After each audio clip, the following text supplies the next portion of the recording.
The history of the single-payer healthcare reform movement in the United States is deep and nuanced, and the grassroots movements at the state and national level are varied, and all of their histories are fascinating. The eras of healthcare reform, from the Clinton through Trump years, are the topic of conversation in this sprawling conversation with Dr. Lindy Hern, Associate Professor of Sociology at the University of Hawaii. We discuss her years of research and the book Single-Payer Healthcare Reform, Grassroots Mobilization, and the Turn Against Establishment Politics in the Medicare for All movement. This is an absolutely crucial book for anyone interested in the healthcare reform grassroots movements and also the history of the 1990s through the present day.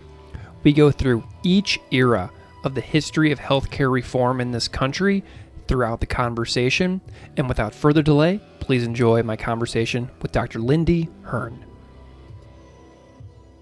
Dr. Lindy Hern, thank you for joining me today. Hi, how are you?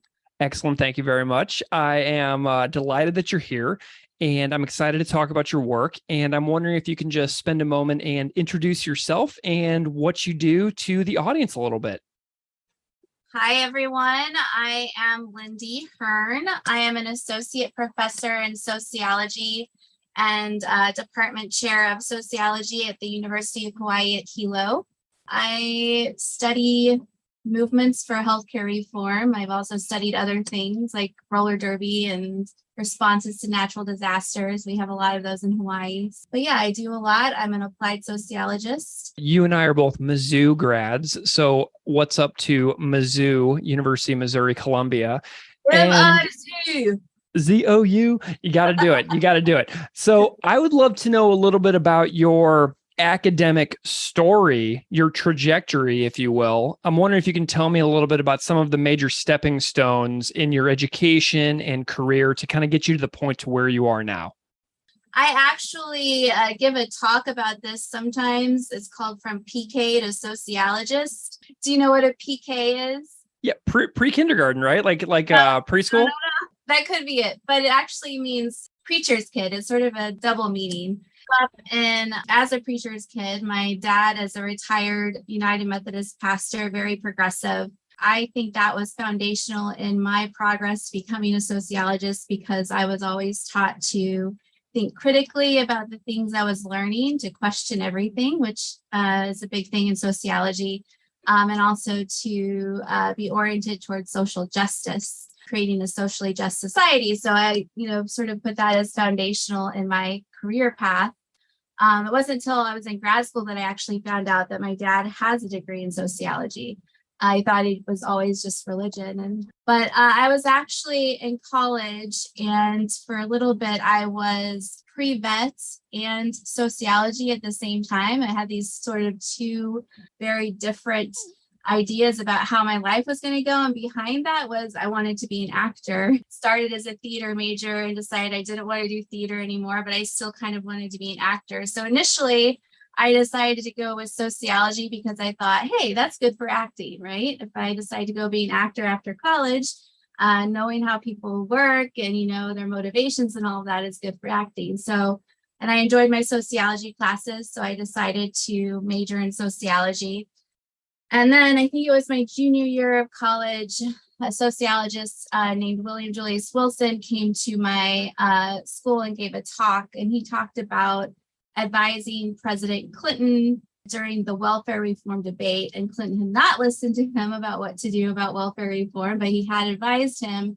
And that's when I sort of had my eureka moment of, hey, sociology can do things and actually work for social justice. And that's when I decided to go to grad school.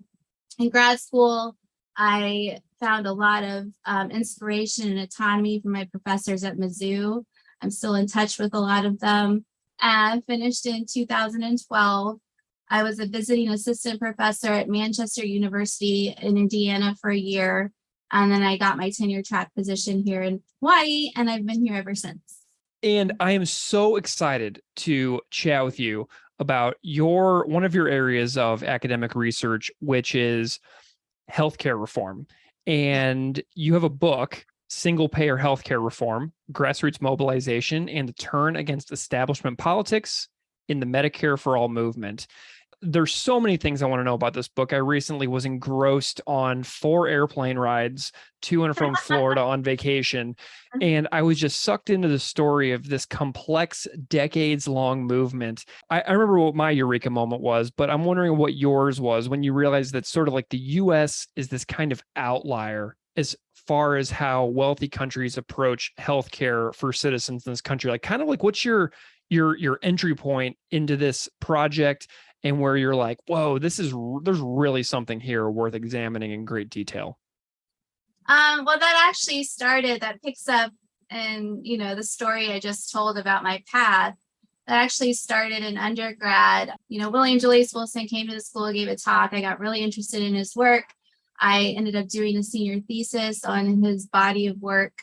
And one of the points that he comes to in his work is that to really address things like poverty and inequality and so on, you need universal health care.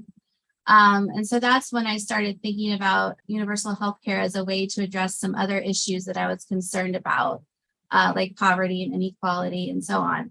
So when I got to grad school, right away, that was kind of my topic, my focus, what I wanted to get into. I wanted to study healthcare reform. I didn't know how I wanted to study that or what direction that would take. I could have gone really different directions with that. But I was in a seminar dealing with social movements my second semester of graduate school with Dr. Clarence Lowe.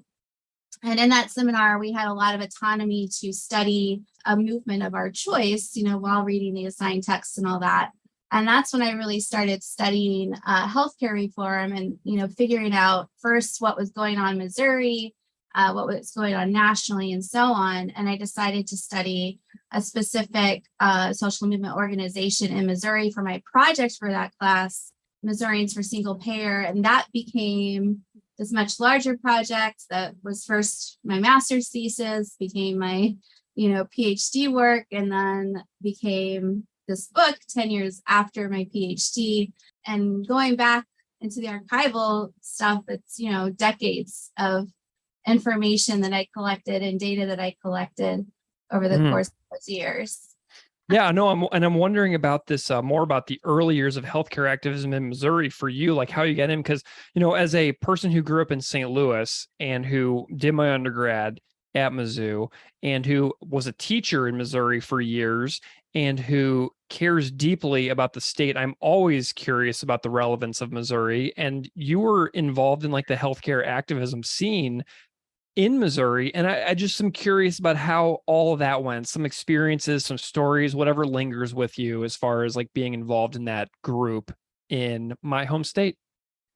Well, when I decided that I wanted to study healthcare reform in Missouri, that first started with just cold calling people to see what was going on. I had another mentor at the time, Andrew Twaddle, who was a medical sociologist who had worked in the area and had written a book about healthcare reform around the world.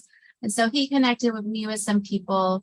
So it really started with, me, I think I was 22 or 23 at the time, just calling people and saying, hi, I'm a graduate student at University of Missouri. I really am interested in this issue. Can I meet with you and talk with you? And sort of just doing those, that informal stage of just trying to find a place to enter, that world. And what I found through doing that is that the most active sort of thing that was happening in Missouri at the time was surrounding single payer. I was already interested in single payer as an option for healthcare reform because based on what I had read, it seemed like something that would be more possible in our context. And then it also was partially maybe because of that, right? It was the most active thing happening in Missouri at the time. So one of the people I called was Julia Lamborn. I have a little story at the start of the book about her specifically. And I met her, I remember driving, I don't know if you remember that big truck stop that's sort of between St. Louis and Columbia. Yeah, Warrenton probably. Yeah, I think that was it. So we decided to meet there because she was in St. Louis and I was in Columbia. She was very nice on the phone, but I was still really nervous, going to meet this person who was the president of this organization I wanted to look at. And I met her there. We had a nice sort of informal conversation. She sort of, kind of accepted me into her world at that point. Initially, though, she did call me her stalker because she wasn't really sure about who I was or why I was there or why, So I thought that was interesting that, it wasn't like a mean thing. It was just like, oh, here's Lindy. She's my stalker. She's following me around, And then eventually I became known as an intern. And then, I just progressed through the organization. I actually have a paper about that, from stalker to board member. As I learned more, as I became more involved, as I contributed more, my position within the organizations changed. That was both rewarding for the activist side of myself and for the researcher side of myself, because as you build rapport and trust and so on, you get access to so much more, of the on the ground things that are happening when social movements, do their work. And I noticed that the book is dedicated to Julia Lamborn, but also to Marilyn Clement. Who is Marilyn? Marilyn is another really strong player in the single payer movement more nationally. She started an organization called Healthcare Now, which I'm sure we'll talk about later. That focuses still today on national single payer legislation, also supports state efforts, but it's really a national organization. She had worked with Representative John Conyers during the civil rights movement. And so when he decided to propose a national bill in the early 2000s, he talked to Marilyn about getting a grassroots movement going to support it. And that's what she did. Unfortunately, neither one of them are with us any longer. But Julia always used to tell me, and I don't want to tear up when I say this, but Julia always used to tell me that she would say, Lindy, I don't know if we'll see healthcare reform, if we'll see single payer in my lifetime, but I sure as hell hope that we see it in yours. And, awesome. That's kind of my saying today. I sure as hell hope we see it in mine, but also those that are younger than me. So yeah, I've got an 8-year-old. Maybe she'll see it in hers, Yeah. But it just points to sort of, the work that activists do, and they do it in a lot of ways, in altruistic ways, right? They don't know that they'll benefit from it, but they want to make the world a better place. Mm-hmm. Yeah, it's a thankless grind for so many groups and organizations across the activist spectrum. I'm curious about some terms. So the term single payer keeps, getting lobbed around here. And this is like a thing where I think a lot of people would be scared to admit that they don't really know the precise definition of what it is that single payer healthcare is. And I'm wondering if you can give us the lowdown and the definition and tell us a little bit about that so we can be specific here with the term. Well, single payer is basically a system of financing for healthcare that's financed by one entity. And that entity is typically a state, the state. So, all health insurance is based on a shared risk pool. You pay into a risk pool. If you have a big health emergency or costly health incident, it's paid out of that pool of money, right? In a single payer system, everyone would be in the same pool. So the idea is that if everyone's in the same pool, everyone is really going to want that pool to be the best pool that it can be, right? You're going to want to have slides and diving boards, the best pool ever, right? Yeah. And, because everybody's going to be using that pool. So it's a non-tiered system paid by one entity that is typically the state. There's still a lot of debate, and I get into that in the book, about what it actually is, because it operates differently in different places. But it's one of the 3 ways that universal healthcare actually exists in the world today. The other 2 ways are universal multi-payer, where you have multiple payers, but everyone is covered. And those typically exist in continental European countries. They grew out of like trade unionism or trade guilds and so on. And then somewhere along the line, each country realized, oh, well, there are certain professions that don't have insurance because they're not in a guild. So they created a publicly financed system that would cover everyone else. So there's a really specific history to the development of those multi-payer systems. Very different from our own history. And then on the other end of the continuum, there is our national health services or socialized medicine. So that's where the state actually owns most of the medical facilities, employs, the medical practitioners and so on. A single payer system is right between those. So in a single payer system, the financing is public for all basic care, right? You might have private insurance for things that are not basic care, like cosmetic surgery or something like that, right? All basic care is covered by the same financer, and that's typically the state. Facilities can be public or private, just like they are now. We have private facilities, we have public facilities in the VA and so on, but that would remain the same. There is still a debate in the movement whether any facilities, public or private, should be for profit, and that's one of the contentious issues that still exists within the movement. That's something that they'll figure out eventually, I guess. Yeah.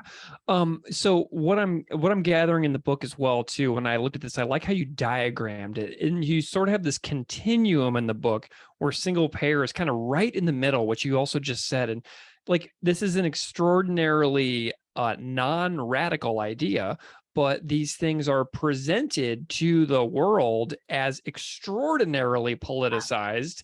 And, what gives with this? You have this very moderate, like right in the middle kind of a like suggestion, but yet it's extraordinarily politicized. Why? Well, yeah, you're right. It's not, it's framed as being radical in our context, but really it is a very sort of conservative option for creating healthcare reform. It's economically conservative because it saves money. It's not such a radical change in infrastructure like socialized medicine would be. That would be a much more radical change. But sometimes people conflate socialized medicine with single payer and use that as sort of, the boogeyman. We don't want that. We don't want that. We're a capitalist society. We can't have socialized medicine. Well, even though NHS, is working, pretty well in other capitalist societies like the United Kingdom, but it's used as sort of this boogeyman to make people fear single payer. And that's, in relation to the public. And that sort of issue, you can see that play out through the whole history of the movement, how activists deal with that narrative, how they, reinform the public so that they do maybe start to think of single payer as the conservative option, even to today, where you see businesses coming more and more on board with seeing single payer as the conservative option that would save them money as businesses. Now, the businesses that don't want that option are obviously insurance and insurance companies, right, in the United States, make billions in profits every year. Also, pharmaceutical companies pay more for pharmaceuticals in the United States than in other places that have these kinds of systems. So those two interests really work very hard during all eras of healthcare reform to make people think of single payer as some really radical idea that just would take away our freedom, and all those narratives that are used, all those frames that are used. People work really hard and have a lot of resources to do that. Gotcha. Both in the media and campaign financing, all of that. In the subtitle of the book, it also has the term Medicare for all, which was a massive term that got thrown around in the 2016 through 2020 presidential years. And, I know we're probably going to get into that more later on, but I'm wondering if you can just define like Medicare for all and how it fits into this. Is that sort of a synonymous thing with single payer? Okay, well, this is a little complicated. Throughout the book, I talk about the term single payer and how there's always been contention over even using that term because, like you said, still people don't know what it means. Even people in the movement, I go back 10, 15 years and I would talk to people and say, so why do you support this? And I remember one woman said, oh, well, I don't think single parents should have to pay for healthcare for everyone, but something's got to change, right? And she was at the conference, right? So there have been debates in the movement over the years about, well, should we even use this term single payer? And this decision was to stay closely tied to that term. But we saw in sort of like 2009, 2010, this discussion of, well, why don't we use Medicare for all? Why don't we use that as the term for what we want? And it was, a debatable issue within the movement because Medicare is not perfect. There are flaws in our current Medicare system. So there was a fear about using that as, a way to get people to recognize what single payer is and then connecting it to, flaws in the system that increase as more privatization comes into that system. So what activists like to say now is expanded and improved Medicare for all, because what they're proposing is actually not Medicare as we see it now, but Medicare that would cover not only everyone, but would cover dental, would cover vision, would have no premiums, deductibles, or co-pays, be much less complicated than the current Medicare system is with, all the different parts and so on. Don't really want to get into that. That's fine. Discussion. So they started using the term Medicare for all, but expanded and improved Medicare for all. Now, in the 2016 election, something interesting happened, and I talk about this in sort of the second to last chapter of the book, where all of the Democratic candidates really had to place themselves in relation to Medicare for all, right? It was a huge change. That was the 2020 election cycle where that happened. It started in 2016 with the first campaign of Bernie Sanders. 2020, they're starting to use Medicare for all, and they're using that term to talk about proposals that aren't what single payer proponents would call Medicare for all. So Medicare for all who want it, right? Where Medicare is created as a public option for people who don't have private insurance, but maintaining private insurance, which is something that, single payer supporters, emphatically disagree with. Sanders in the presidential debates during that period, the 2020 period, started really specifying single payer Medicare for all is what I'm talking about. What often happens within the movement is these terms that they start to use will be co-opted and sort of used by other politicians, groups, and so on to talk about something that's not what they're talking about. Like universal health care became a sort of sponge-like term for anything that expanded healthcare, but would not be truly universal. The complicated nature of how that can get so confusing to citizens as well is wild. If you're watching a presidential debate as a well-meaning citizen who wishes to be informed about the issues moving forward in the country, and people are bandying about like a variety of terms like the public option, Medicare for all, single payer, it just becomes this amorphous blob where there's not clarity and specificity because that's not how our political system works. It's sound bites and winning. So, that's just an observation that I have. Something that is really interesting about the US to me, and I use the term interesting in sort of a tragic way here, so bear with me, is the way that the burden for healthcare is on businesses in a lot of the ways to provide healthcare to their employees. Like I've had friends own businesses like bike shops, you know what I mean? And they're like, yeah, providing healthcare to employees is super difficult. And I've seen firsthand what that can do. And I wonder if you can just like reflect a little bit on the challenges of running a business or company in the US and wanting to do right by your employees and what that looks like for businesses in the country. Going back to Julia, who I was talking about before, as a little sort of way to get into this topic, she actually became involved in the movement because she was a small business owner. So her first entry into the movement was based on this issue that they were having. They owned an oil recycling company in St. Louis, Missouri. She and her husband, they really had a commitment to providing, this is the early 1990s. They had a real commitment to providing health insurance for their employees. But every, year, their costs for the insurance would go up and the benefits would go down and it would cut into their bottom line. And when you're a small business, you don't have that much wiggle room as far as, being in the red or being in the black. I think those are the business terms. Yeah. And, so changes in how much you're paying for healthcare can really impact your bottom line and whether or not you're able to stay in business. And more so, that is affecting larger businesses as well. And larger businesses are also starting to rethink, well, maybe something else would be better. Now, if you're large enough, maybe you're self-insured and, that's different. But for small businesses, it does become a real burden as far as, paying the premiums and healthcare costs for your employees. And then they might have that insurance and get sick and not be able to work. And you're still paying for the insurance. And then they go bankrupt too because they have a 20% copay that they can't afford, right? That copay keeps going up and going up and going up and so on. So it does become a huge issue for businesses to be able to stay in business in the United States and also to be competitive on the global market where, businesses in other countries don't have to worry about those things as much.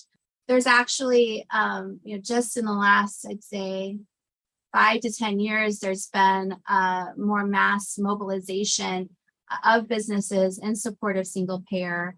Lyndall Potter, who was actually an insurance executive, is one of the people that is spearheading this. There's an organization called Business Leaders for the Transformation of Healthcare. It used to be called Business for Medicare for All. I'm not sure exactly why they changed the name, but they're still pretty emphatically pro Medicare for All on their website. And there are, many businesses listed on the website as supporting. They've created some documentaries. One is called Fix It, that is about the business case for single payer. So if anyone wants something maybe more interesting to get into to learn about that's a really good documentary. It's free online. I mean, seriously, like I think all the time, and you may have seen me like write about this on social media or something at one point, but I'm like, how many people don't go into business with a really good idea because they know that like providing healthcare to employees is going to be like a massively steep climb? Or how many like married couples who are unhappy in the world stay married because of healthcare and things like that? And I'm just like, there's so much like stifled creativity and stifled business in the country because of this massive like roadblock of healthcare, which is irrelevant to so many business operations. And it always just has always confused me. Ever since I learned about this, I was like, this is so confusing why businesses would have to do this when it has nothing to do with the business itself. Yeah, and it can create this situation for employees as well called job lock, where, you have insurance through your current employment. Maybe your employment isn't good. Maybe you're not satisfied there, but you're afraid to leave and find other employment because your insurance there won't transfer to your next place. We kind of dealt with the issue of pre-existing conditions, more so with the ACA and so on. But it used to be that if you had a pre-existing condition and you changed insurance, they could deny coverage for that condition. And they still will if they can figure out how, if they can get around new rules and so on.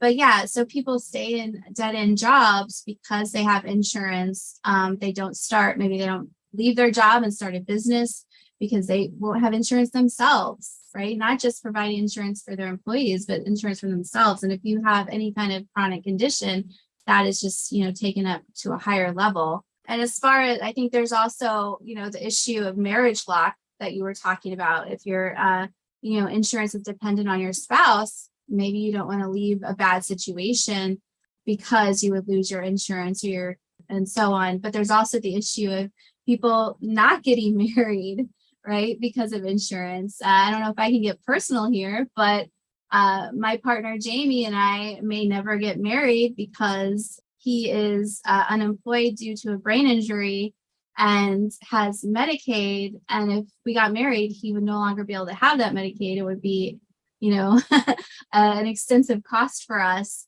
There are people that have gotten divorced because one of them has a health condition, they're going bankrupt with the insurance they have. The only way the person can get, Medicaid coverage is if they get divorced and they're no longer combined incomes.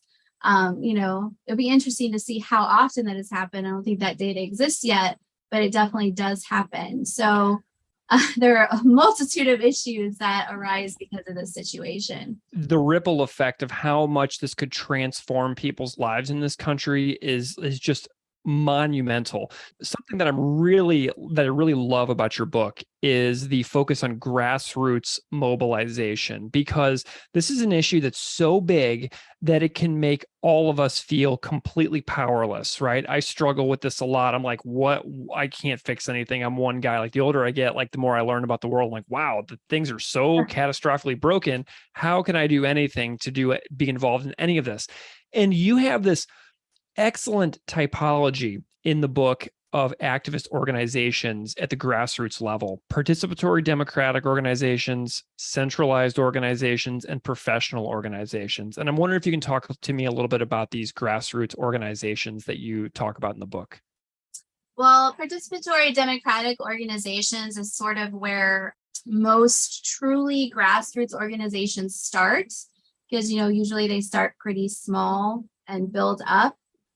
Some grassroots organizations start with a lot of funding and so on, so they don't start at that level, but then the argument can be made where, well, did it really grow from the grassroots, or is it astroturf or whatever, astroturf is a term used for organizations that claim to be grassroots but are really funded from the top.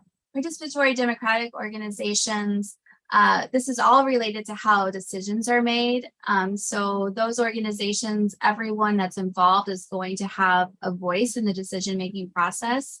And ideally that happens through consensus. If you're making a decision based on consensus, that's a lot easier to do with 10 people than even 20 or 30 or 100 or 1,000, right? Almost impossible.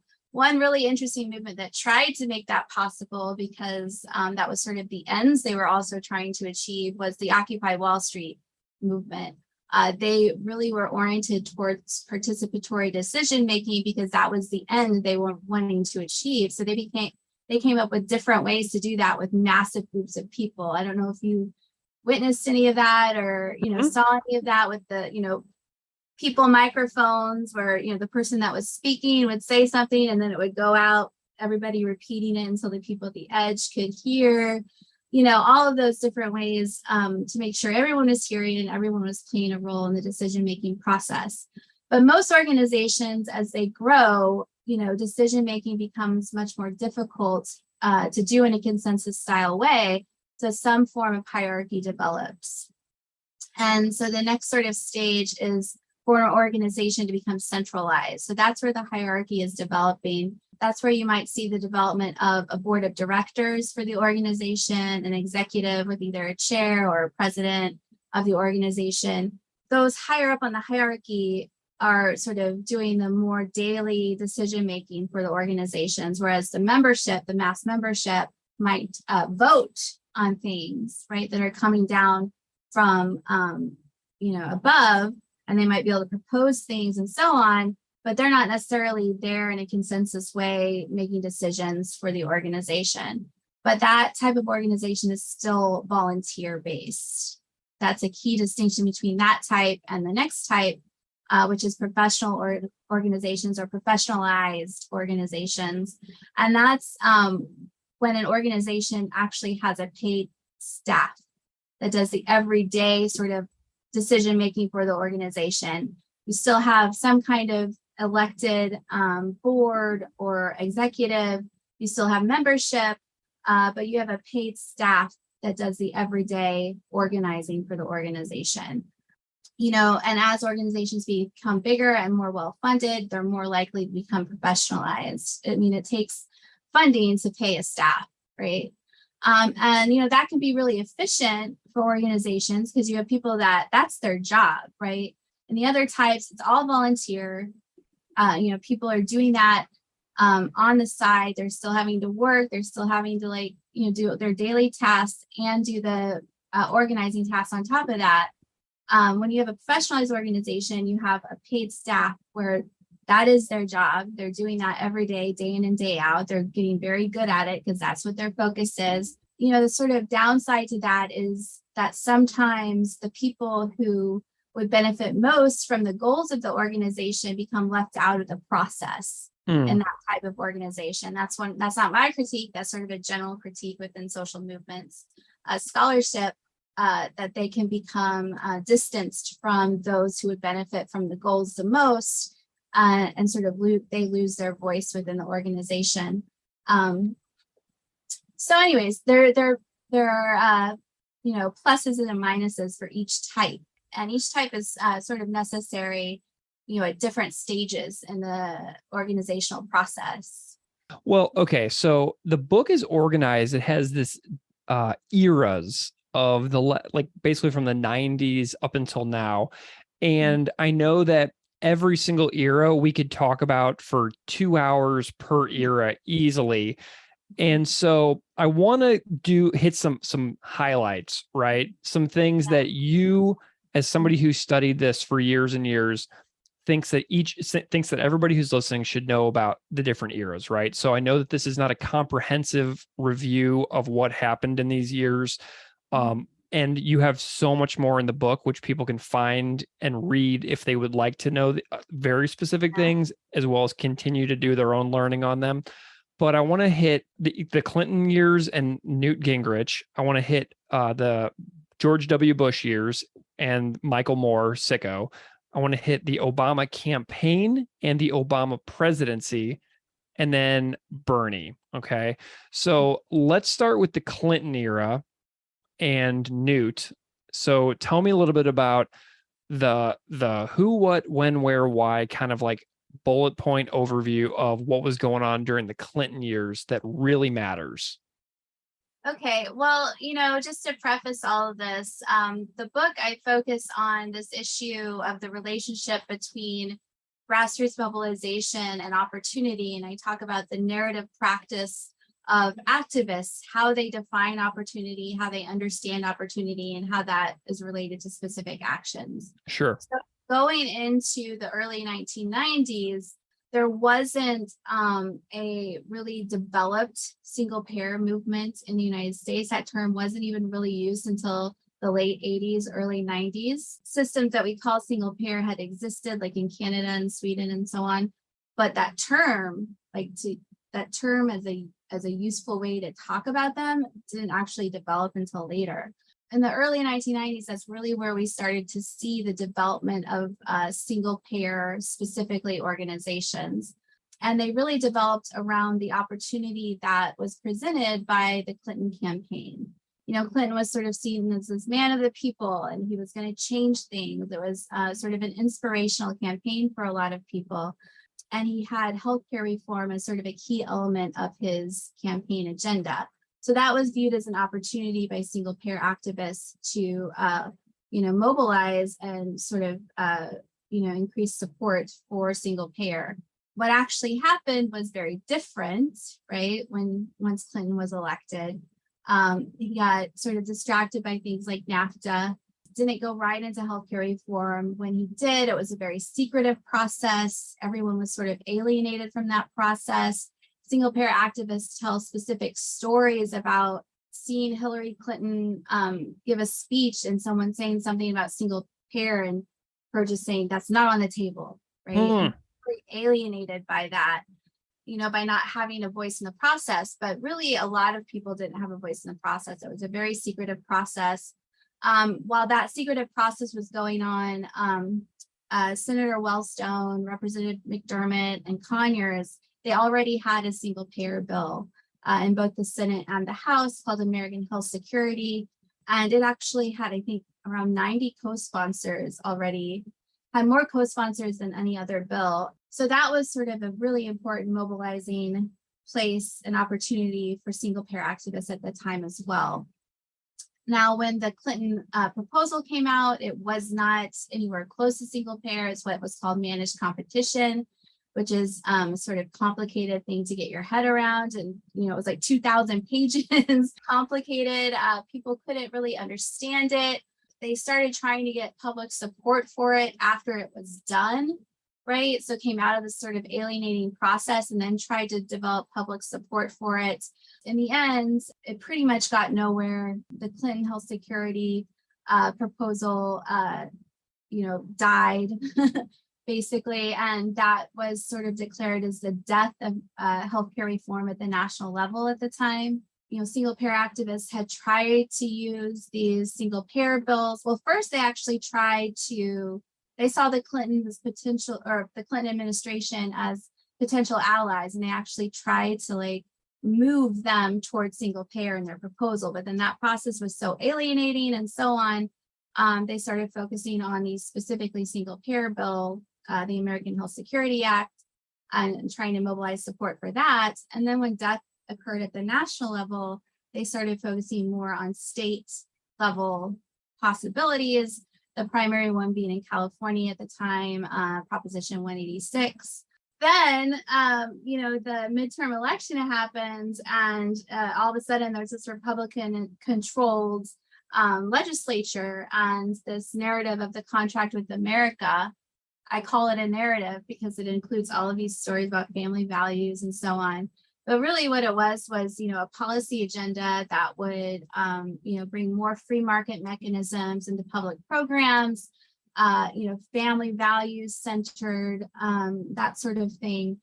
And what happened is that single payer supporters, actually call that the CWA era, but I do start this section with neutered. That was actually a term used in the movement for that era, because they felt their movement had been neutered by Newt Gingrich. So single payer supporters shifted focus to really protecting public programs like Medicare and Medicaid from the CWA agenda, and shifted away from single payer, from supporting single payer specifically, to the extent where one of the primary national organizations of the period, UCAN, by the 2000 campaign, was not using the term single payer anymore. They were using the term healthcare justice. Ardently single payer, they'd formed around single payer during the Clinton attempts, during the Clinton era, during the early Clinton era,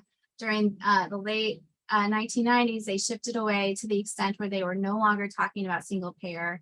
They were talking about healthcare justice, which caused a lot of controversy within the single payer, the grassroots single payer movement. I specifically talk about Missouri. Missouri actually has one of the longest running single payer organizations in the country at the state level, and state single payer bills. Cool. You can really see in the story of Missourians for single payer how that national level issue affected the state level. There was a lot of division within the state. State chapters broke apart because some wanted to shift with UCAN to talking about healthcare justice. Some wanted to stay with single payer. That really, initially, that era was defined as sort of positive in some ways for the movement because they had grown. They had single payer organizations that they hadn't had before, right? So coming out of 1994 into 1995, there was a lot of discourse and narrative about how this was positive. We can keep doing it. But then going into the late 2000s, coming out of contract with America, that's where you really see a lot of disorganization and sort of abeyance occurring within the single payer movement. Gotcha. Well, so then we go into the Bush years. You mentioned 2000. So let's talk a little bit about Bush. And for me, I don't recall much about the early years of the Bush presidency. He was elected when I was in high school. And so I didn't really pay attention because I was just like a high school junior and I was an idiot. So I don't really remember a whole heck of a lot. But during the Bush presidency, I believe 2005 maybe is when the movie Sicko comes out. So by then I was in college, and that movie was extremely important for me because I grew up in, my whole life be like, go to the doctor, go to the dentist, you got your insurance card, My mom would hand it over and I thoughtlessly would just be like, oh, there's the insurance card. I never thought about it. I never thought about the copay thing. And then that movie made me rethink that. And then in 2008, I got a chance to move to the UK and I saw that in action because I was a teacher in England Right. with a National Health Service card as an immigrant to the country. So I realized that as an immigrant, I was getting better health care as an immigrant than I was in the country where I grew up, where while I was in England, I aged out of my parents' health insurance plan. So I was in the weird position of going home to visit them with no insurance and then going back to the UK and having national insurance. So it was a very weird time for me, this 2005 to 2008 years. And, what is some important stuff about like those Bush years? Because that's my experience right there. Yeah. Well, yeah, several very important things happened during the Bush years. And, it was really interesting. That was the time period where I actually started my field research. So because I started my field research in 2004, where I was actually going and attending meetings and doing interviews and all of that. The prior stuff, I was a kid in the Clinton era, like all of that's oral history interviews and archival data and so on. But this is the period where I actually am in it. I'm in the thick of it, starting in 2004. And some really important things happened during that period. Probably the most important thing that happened during that period was that the internet, right? The rise of the internet, and in connection with that, digital video technology. So in social movements, there's always this challenge of getting your perspective to the public, right? In the Clinton era, the most popular way to do that, or the most key way to do that, was through television. But television is very expensive to get advertisements on TV. They did raise some money. I talk about that in the book to do some of that, but and to get in the mainstream press, all of that is difficult during the Clinton era. During the Bush era, we see the rise of the internet. We see the rise of digital video technology, which gives activists a way to share their perspective, their experiences, their stories with a larger audience in a way that's more accessible and so on. I do talk a little bit about the digital divide, right? Because it wasn't the same for everyone, right? Yeah. As far as accessing and knowing how to use it and so on, but still it was a pretty positive force within the movement. You also saw new organizations develop during that era. One of those I mentioned before is Healthcare Now. That's the organization I've been really involved with. As I said, it formed around support of HR 676, the Conyers bill at the time. Has become a national force for grassroots organizing for single payer, is still that today. Other organizations formed that I talk about in the book that really created this network of organizations supporting single payer in a context where single payer was not going to happen, right? Single payer was not going to happen in the Bush context. Yeah. It was not going to happen in the war on terror context. But it was not going to happen, all of these things that were going on at the time. But single payer activists found a way to use those things and sort of formulate those things into narratives that gave them hope that in the future it could be possible, right? Mm-hmm. How can we use this to mobilize others to increase support for this thing? And one of those places where that happened was around Sicko. So Sicko actually came out in 2007. You said 2005, but it's interesting. I thought it was earlier. Yeah, it's interesting that you said 2005 because it actually became part of the narrative practice of the movement around 2005, 2006. Oh, Michael Moore is going to do this movie about healthcare, and it's going to be, we don't know what it's going to be yet, but it's going to be something, and it's going to be something news, right? So, a year, 2 years before the film even comes out, I saw single payer activists talking about how it could be a useful place to mobilize and increase public support for single payer. The film itself does not talk about single payer, right? Or single payer in the United States. It talks about other systems around the world, but does not argue for what should happen in the United States. Michael Moore later came out and said, supportive things, but, and he actually provided DVD copies of Sicko to any grassroots organizer in the movement that wanted it, to have house parties and so on to show it. So that was pretty cool. But so sicko became this thing around which, organization was happening. It became an opportunity, what I call cultural opportunity. During that period, once it came out, single payer activists, they would host premiere events. They would, when it came out on DVD, host house parties. So it became something to organize around. But perhaps even more important was what I call cultural agents that came out of that. One of those is Donna Smith. She was one of the patients featured in the film, and she became an organizer within the single payer movement. Is actually a pretty good friend of mine now. So she created a couple organizations. She worked for a couple organizations. She worked for National Nurses United as an organizer. She worked for Progressive Democrats of America as an organizer. So you saw a lot of, these really passionate people come out of that film experience, or just from seeing the film, and decide to become healthcare activists and decide to support single payer. So it was both an opportunity and it was sort of an outcome, right? Where you did see growth happen because of that film. So I do spend, some time talking about it and its importance during that era. So, that resulted in the single payer movement growing and developing during that era, a very negative political opportunity, right? There was a lot of grassroots opportunity to grow and develop their base, leading into the next era, which I see the Obama.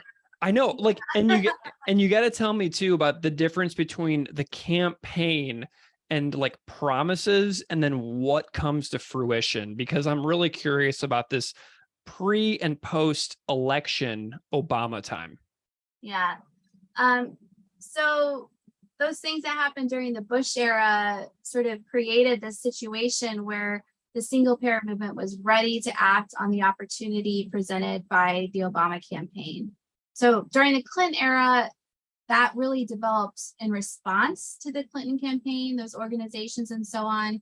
In the Obama era, those organizations had already been going pretty strong, right, for at least a couple of years before the Obama campaign started.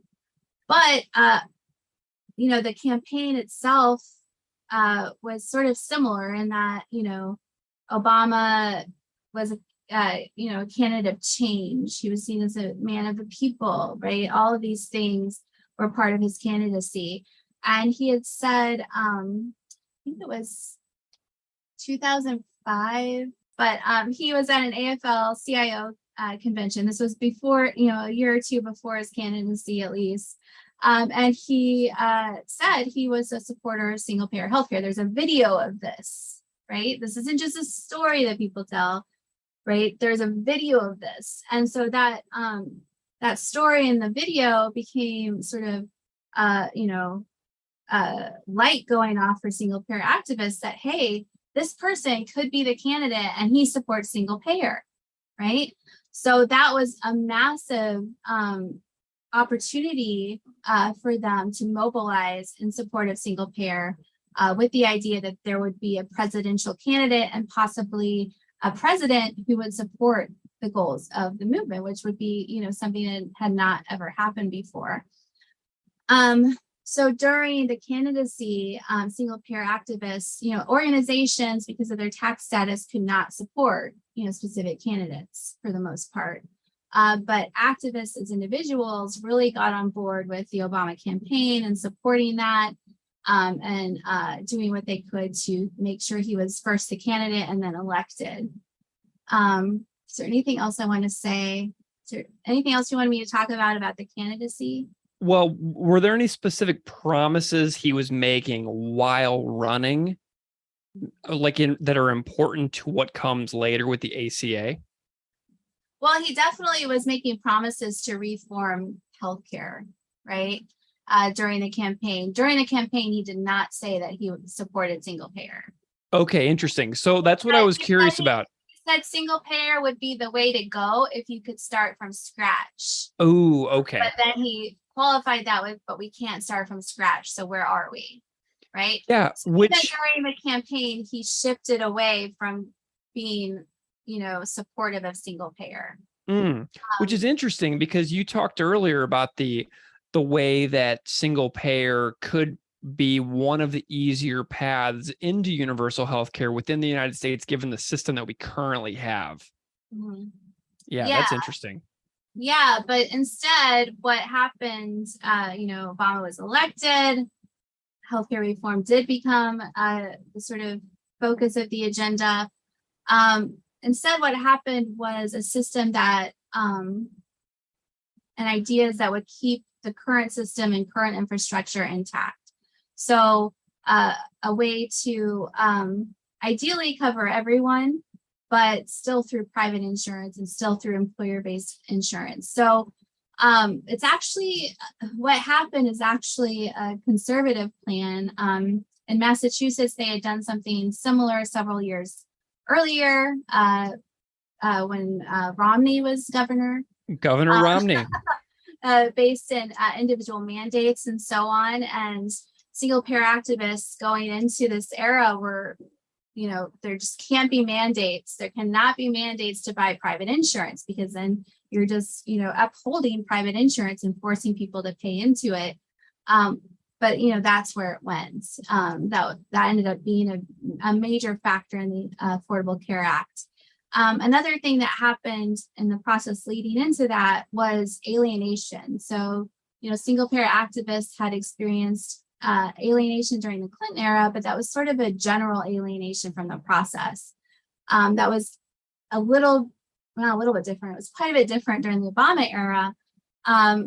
They experienced alienation again, but in a very sort of particular way and almost a targeted way, because single payer became sort of the straw man, the thing that Obama had to set himself as opposed to, right? The process was going forward. So instead of just not talking about it at all, it became the thing that, you talk against. Well, my plan is not single payer because it's this. Right. And you had these things that were going on, summits where single payer politicians were not invited until, there were lots of phone calls made by activists, and maybe one or two would be invited. Healthcare hearings led by Max Baucus, where, insurance companies, pharmaceutical companies are invited to talk and have a seat at the table, but people supporting single payer or other forms like single payer were not invited. So you saw this sort of particular alienation within the single payer movement during that period. And what that resulted in is more radical and sort of performance-based tactics developing, where they really, in the Clinton era, they thought, okay, we can still be allies of these people, right? We can still get them to move our way. It was interesting during the Obama era, the enemy, I talk a lot about defining the enemy in the narrative. In the Clinton era, it still remains, okay, insurance and pharmaceutical companies. That's the enemy of single payer, right? And the Obama era, it became this idea of politics as usual as the enemy of single payer. And that included Democrats, right? Yep. Democrats that were part of this process of politics as usual that, really gave corporate interests more of a voice in the process than grassroots interests, than public interests, and so on. And so that definition of the enemy sort of had lasting effects within the movement. And I think is tied to, one of the interesting things that came out of the data for me, I'm in it, I'm seeing things happening, but then, when you finally write the book, you go back and you're like, and, things have happened after that. And you're like, oh, wow, this is tied to what we're seeing now with anti-establishment politics and even the rise of Trump, right? People getting so frustrated with the way that politics is working during the Obama era, where there was this massive hope for change and that, people would have voices that didn't have voices before. And then that not happening, that really is related to, everything that came after. Yeah. I mean, you think about 2016 to now, right? So we have the candidacy of Bernie Sanders, who was extraordinarily outspoken on this issue, but he doesn't become the nominee. And then you have Trump on his side saying in those video interviews, we're going to cover everybody. We're going to cover everybody. So Trump was essentially promising healthcare for all, right? And so that doesn't happen. And then we have Biden now, where I can't really tell if much is happening in the way of healthcare reform, a whole heck of a lot. Like, I admittedly don't know a whole heck of a lot at the moment about that, but this Bernie, Trump, Biden era that we've had the last like 6 years has been just very confusing for me. And I'm wondering if you tell me a little bit about like the last like 5-6 years. Well, the Bernie stuff is really interesting. A lot of the public narrative about healthcare reform and, mass media, even in a lot of scholarship, is like, oh, well, the Bernie campaign, it made the single payer movement, or it made Medicare for all, right? That's what it is. And I think that's really a problematic way to think about social movements, but it seems to be something that happens a lot, where you have this candidate or this era where things come to the forefront and people think that it's because of that person or that era, right? And not recognizing all of the really, really, really hard work and long-term work that's gone on the ground to lead to that era. Yeah. And I think the Bernie campaign in 2016 is a really good place to really be able to make that case, because so Obama era, they start critiquing politics as usual. We've got to change the political system, right? We've got to change the way politics work in order to get our goals achieved. It's no longer working within on the inside. It's no longer just, okay, we got to get these politicians to support our bill. It's we've got to change the political system. We've got to change the way politics works. And part of that was a Run, Bernie, Run campaign that was started in about 2014. I started seeing sort of like predecessors to this in 2013, but it really kind of started in 2014 and then, took off in 2015. But the idea was to have a campaign to get Bernie Sanders to run for president, to put single payer and Medicare for all on the national radar, right? To open the window to that discussion. So there was a really concerted effort by several organizations to get Bernie to run for president. So it wasn't like, oh, he ran for president and then single payer and the movement took off. The movement actually pushed him to run for president so that would happen. You see the difference? Yeah, that's amazing. Yeah. So that was a strategy that they were focusing on to change politics as usual. And it kind of worked. Not in the way they wanted, but it kind of worked, right? Bernie did run for the presidency.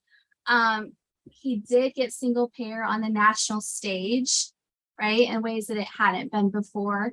But instead of Bernie, and that first campaign wasn't like, I think going into it, nobody really thought Bernie could get elected, even in a single payer movement. Even people in the Run, Bernie, Run campaign, or didn't think it was likely. He had very little name recognition.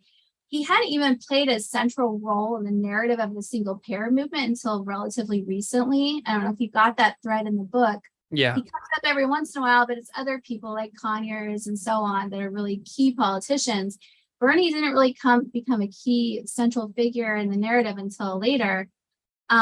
So that first campaign was really not about him winning so much as getting single payer into the national discourse, and also pushing Democrats left, right? Pushing Democrats to the left, because they've been shifting right for so long. Yeah. Instead, what happens is we got Trump, right? Yeah. So that's another thing, another place where you think, okay, Trump is elected. He's saying he's going to repeal the ACA, while at the same time saying everyone's going to have health care. Like how? He never says how. Right. He's not going to support single payer. It's very negative political context. right? Negative political opportunity to get single payer enacted. But just like when Bush was reelected in 2004, wait, was it 2004? Yeah. I talk about in the book how there was all this like new interest in the movement.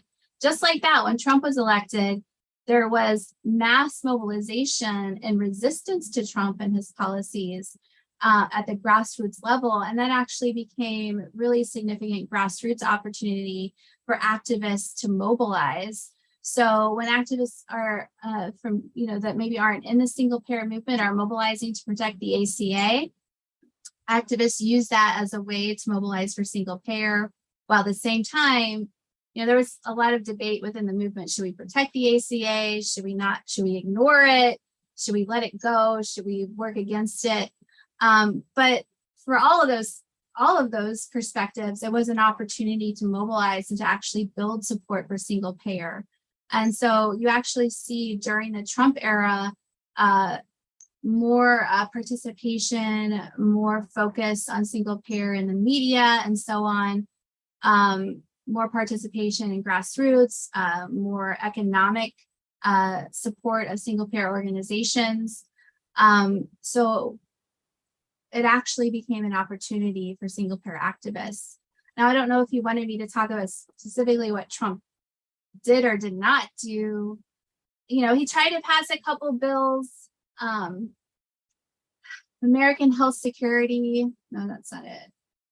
Well, I know he didn't cover everybody. American Health Care Act.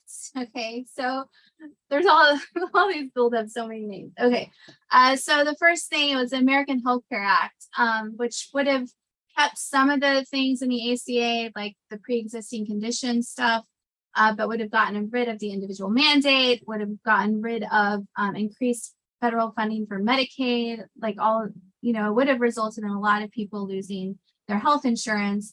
It didn't pass. Then there's this really tense moment where they tried to do a skinny bill, right? Yep. A bill like less in it, called the Healthcare Freedom Act. And they didn't even it passed through the House and then it went to Senate and they didn't even give the Senate enough time to read it before the vote occurred. Yeah. Do you remember that at all? Sure do. Yeah. And then the vote happened. And I remember sitting in my living room. I was actually back in Missouri at the time. It was right around this time of year, wasn't it? And sitting with my mom watching it on C-SPAN and just watching the votes come in, because the ACA did expand coverage to more people. And I know people who, without the coverage they get from the ACA, would have been, in dire straits. So, I didn't want that to happen.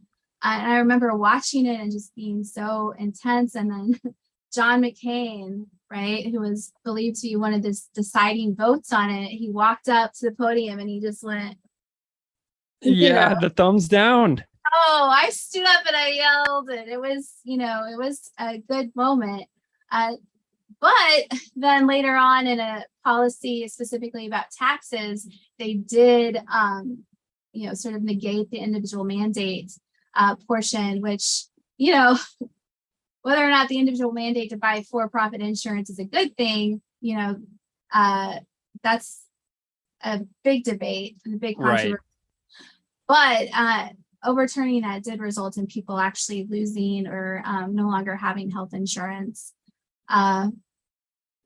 Yeah. I mean, and then during this Trump presidency, this pandemic happens, and having access to affordable health care during a global pandemic seems to me like a good idea.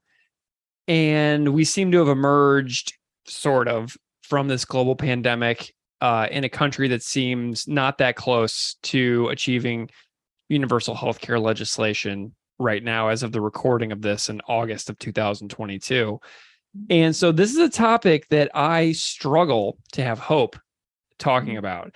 And I'm wondering if you can attempt to give me some hope on this topic. Okay, well, I'm actually working on a paper I presented a couple times about, single payer during the COVID era. And there actually has been some increase in support and increase in participation within the movement. And the last chapter, or second to last chapter in the book, I talk about success and what success means within a social movement.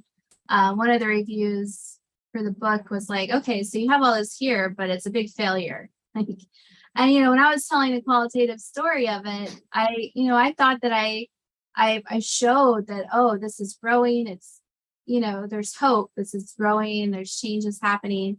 But, the person that was reviewing the book, or that person, said it's a big failure. Why is it important? And so I had 2 weeks between getting the reviews back, because there weren't a lot of changes that were wanted in the reviews. And my editor gave me 2 weeks to do any, revisions that I wanted to do, and then to send her the final version. So I had 2 weeks, and I was like, okay, so I'm not showing what I need to show here to show that there is hope, that there is, success happening within the movement. So I wrote that entire chapter where I get into the more quantitative aspects of success. I wrote that entire chapter in that 2-week period. So that's when I did the analysis of, presidential debates, the analysis of news media, the analysis of financial records. Like I did, preliminary stuff on that, but I did a chunk of it then and wrote that chapter to try to show that, okay, so we don't have single payer, but we are closer to having single payer than we were before. There is more support for single payer than there ever has been in the past.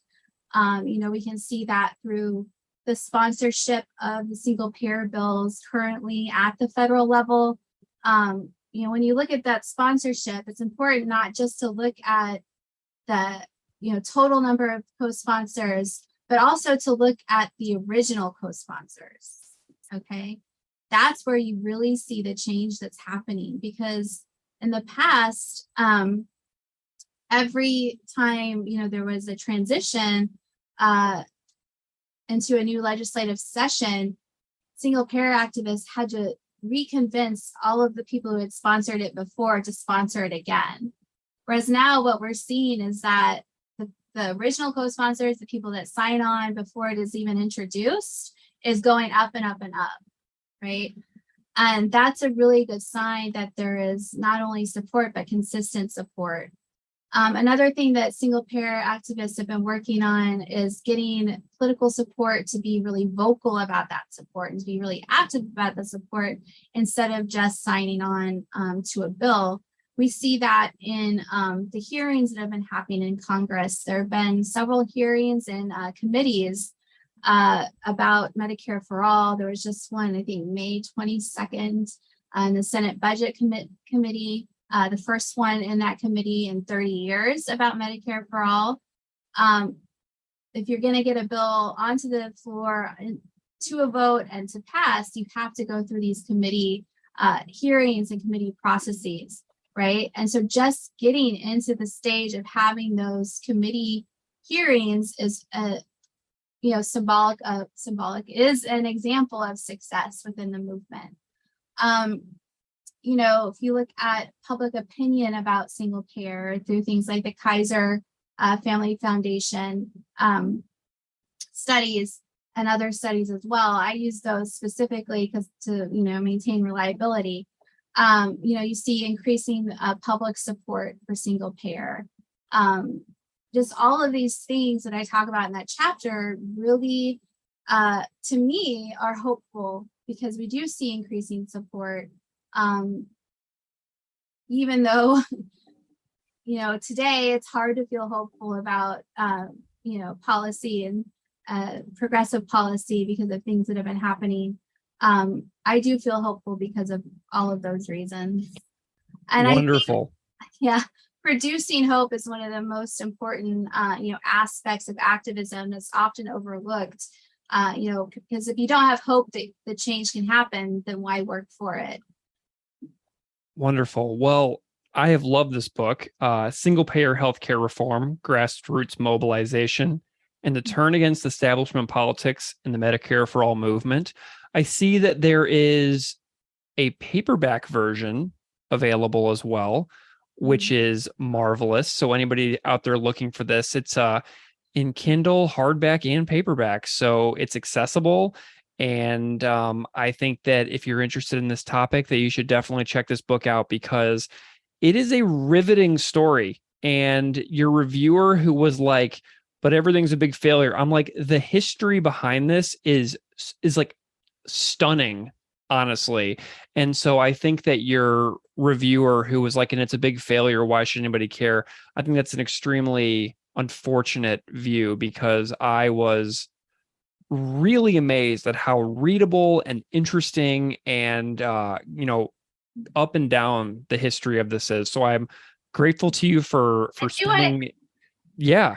I do want to clarify the review was good. Yeah. But it was also like, why should people care? Yeah. Like, I mean, the reviewer likes the book and, approved of it and everything, but was also like, so I didn't have to write that chapter. My editor was fine with it as is. Yeah. But I was like, no, I'm going to write this chapter and like. That's hilarious. Yeah. Well, thank you so much for joining me and giving me such a huge chunk of your time and so many details and stories. I strongly recommend people check out this book if you're interested. And just thank you, Dr. Lindy Hern, for joining me and having this conversation. It means a lot. You're welcome. I'm glad to be here.